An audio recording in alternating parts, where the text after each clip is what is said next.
안녕하세요. 소담한 작업실입니다. 이번 그림 영상으로는 서울의 특별한 공간을 그려봤어요. 복잡한 묘사 대신 간단한 선들 위주로 표현을 해봐서 누구나 쉽게 따라하실 수 있을 것 같아요. 그럼 저의 그림 영상을 찬찬히 보면서 함께 서울을 그려볼까요? 제가 이번에 그린 서울의 공간은 바로 서울의 랜드마크입니다. 서울을 생각했을 때 대표적으로 떠오르는 장소로 저는 N서울타워와 광화문을 꼽아봤는데요. 먼저 N서울타워는 서울의 상징이자 중심으로 그만큼 서울 곳곳에서 쉽게 발견할 수 있는 곳이기도 해요.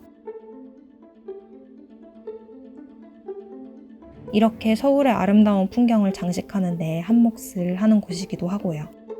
그래서 서울의 모습을 그릴 때 N서울타워가 어쩌면 가장 기본 중의 기본 소재가 될 것 같아서 여러분들과 함께 그릴 수 있도록 준비를 해봤어요.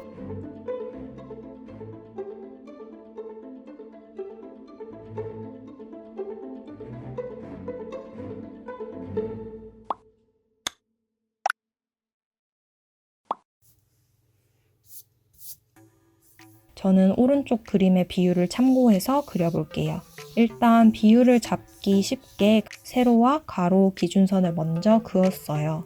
그리고 세로선은 4개로 나눠줬고요. 가로선은 오른쪽 타워 가로 길이가 왼쪽 송신탑의 2배가 될 수 있게 잡아줬어요. 특히 이 그림은 수직선으로 곱게 그려져야 하니까 자를 이용해서 중앙선을 추가로 정확하게 그어놓고 시작할게요. 자로 그은 세로줄에 송신탑의 가로선을 하나씩 표시해주세요. 선과 선을 기준으로 위치를 찾다 보면 형태를 잡아가기 편해요. 가로선을 기준으로 세로선을 그어주면 되는데 위쪽 가로 3줄까지는 일직선으로 그대로 내려오면 되고 그 아래부터는 선이 조금씩 휘어져서 면적이 넓어질 수 있게 그리면 돼요. 실제로 보면 구조물이 복잡하게 되어 있지만 저는 최대한 간단하고 쉬운 선들로만 표현해 볼게요. 윗부분은 입체감을 신경 쓰지 말고 세로와 가로선으로만 그려주다가 아랫부분은 입체감을 살려서 마무리해주면 돼요.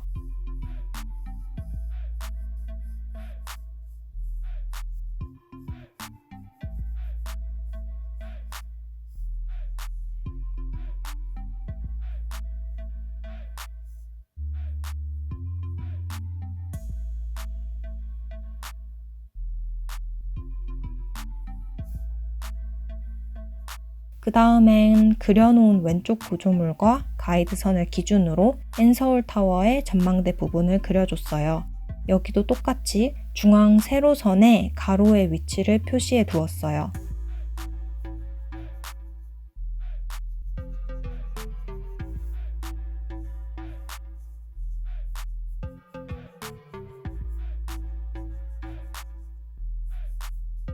전망대와 철탑이 이어지는 부분은 약간 케이크를 그려주듯이 윗부분을 둥글게 그어주면 되고요.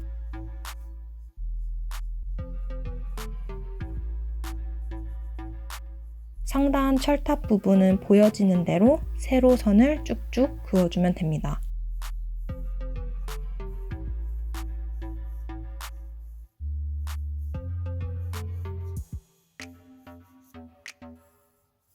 타워 기둥 아랫부분에 있는 둥근 선 2개도 그어주세요.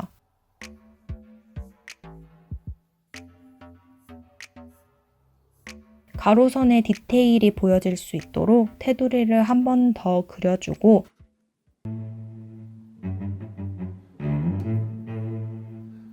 하단의 광장이랑 공간 부분도 그려주세요. 그리고 타워 근처에 풍성한 숲을 그려주면 N서울타워의 스케치는 끝입니다. 이 그림은 펜을 활용해서 깔끔하게 선을 그어줄게요. 송신탑을 그릴 때는 위쪽부터 아래로 이어서 그려주고 타워는 전망대를 기준으로 위아래를 이어서 그려주면 비율을 맞춰 나가는 게 쉬워요.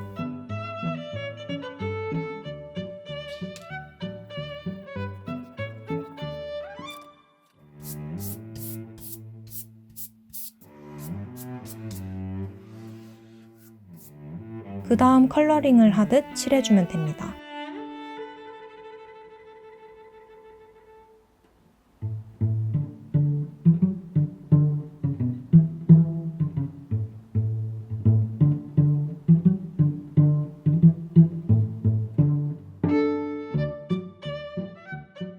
저는 남산의 여름 풍경을 상상하면서 푸른 산을 그렸는데 벚꽃 시즌이나 가을을 생각하면서 다양한 색을 사용해도 예쁘게 완성할 수 있어요.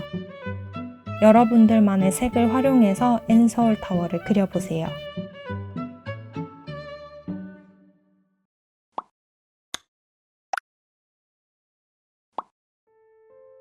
그 다음 랜드마크는 광화문입니다. 서울 그리고 한국의 대표적인 상징물로도 이야기할 수 있는데 광화문 그림은 정사각형 8개가 만들어지도록 가이드선을 잡아봤어요. 한옥을 그리려고 하다 보니까 쉽게 도전하기가 어려울 수 있는 소재예요. 하지만 한옥을 한번 그려보면 그 매력에 푹 빠지게 되니 저와 함께 간단한 선들로 먼저 광화문을 그려볼게요. 가이드선을 그어준 다음 상단 지붕 끝부분을 맨 위 가이드선에 표시해 주세요. 우아한 곡선으로 두 점을 이어주면 이 부분이 용마루가 됩니다. 그리고 양옆에 곡선을 이어 그려주면 추녀마루가 됩니다.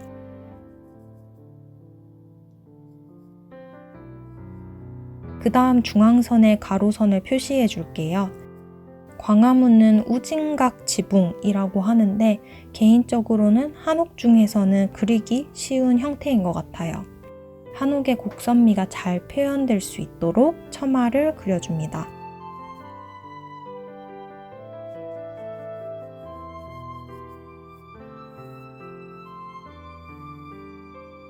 아래 지붕은 위의 것보다 가로 길이는 더 길게, 세로 길이는 더 짧게 그려주면 돼요. 그리고 아래 석축 기단이라는 곳도 그려줍니다.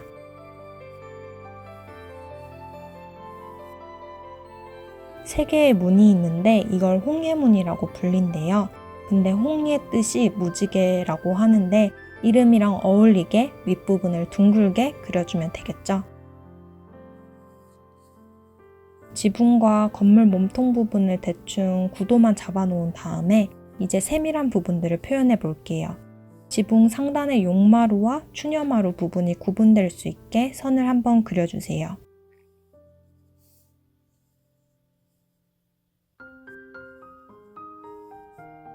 측면에 나온 처마 끝에 범위도 그어주고 현판 주변에 굵직한 세로와 가로줄도 그어줬어요.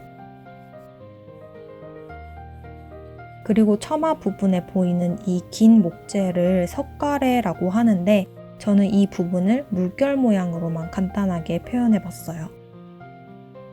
그 다음 안쪽에 동그라미를 그려서 그 기준으로 추녀라는 부분을 그려줍니다. 정면 모습이기 때문에 왼쪽과 오른쪽은 대칭되게 그려주기만 하면 돼요. 측면 처마 부분은 석가래와 그 외 장식들을 표시해둡니다. 지붕의 기와 부분은 여러 개의 명칭으로 구분할 수 있겠지만 저는 세로선으로만 그려줄 거예요. 이때는 지붕이 뻗어나가는 모양에 따라 각도를 조절해서 그려주면 돼요. 추녀마루 위에 작은 조형물이 있는데 이건 잡상 혹은 어처구니라고 불리는 흑인형이라고 해요. 나쁜 기운이 들어오는 것을 막기 위해서 안쪽에 용머리를 두고 홀수 개수로 이렇게 지붕 위에 올려진 거라고 해요. 그리고 용마루를 물고 있는 듯한 조형물인 취두도 그려줄게요.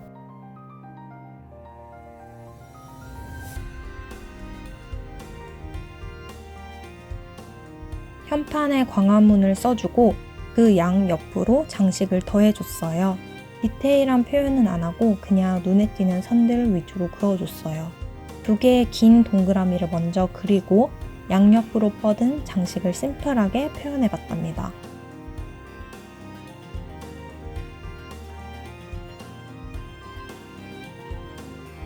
간단하게 한 면을 채우고 나니까 한옥 그리기가 어렵게 느껴지지는 않는 것 같죠?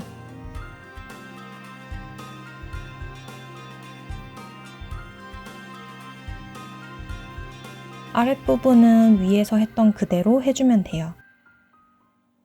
측면은 처마 범위를 그어주고 석가래 부분은 물결 모양으로 처마 밑에 그리고 가로와 세로선으로 먼저 큰 선들을 그어준 다음 복잡한 장식 모양을 간단한 선으로 바꿔주고 추녀 부분을 그리면 묘사는 끝이에요. 그 다음엔 아래 서축기단을 꾸밀 건데 3개 중 가운데 문은 왕이 지나가던 곳이어서 그런지 양쪽 문보다 약간 더 높고 넓다고 해요.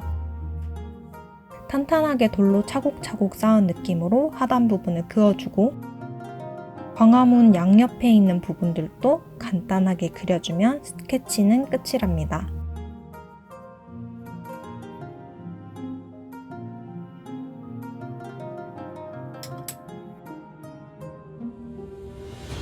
아름다운 한옥인데 막상 그리려고 하면 세밀한 부분들을 어떻게 표현해야 할지 막막하잖아요. 하지만 모든 묘사를 하려고 하기보다는 눈에 들어오는 큰 부분들을 그려주면 쉽게 그릴 수 있는 것 같아요.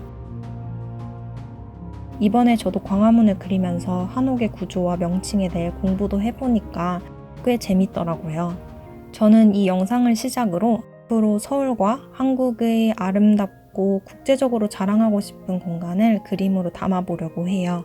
최소한의 선으로 누구나 쉽게 따라 그릴 수 있게 소개해드릴 예정이니까 다음 영상도 기대해 주시고 이번 주말 여러분의 손으로 여러분들만의 서울을 저와 함께 그려보는 건 어떨까요? 막상 그려보면 어렵지 않다는 걸 아시게 될 거예요.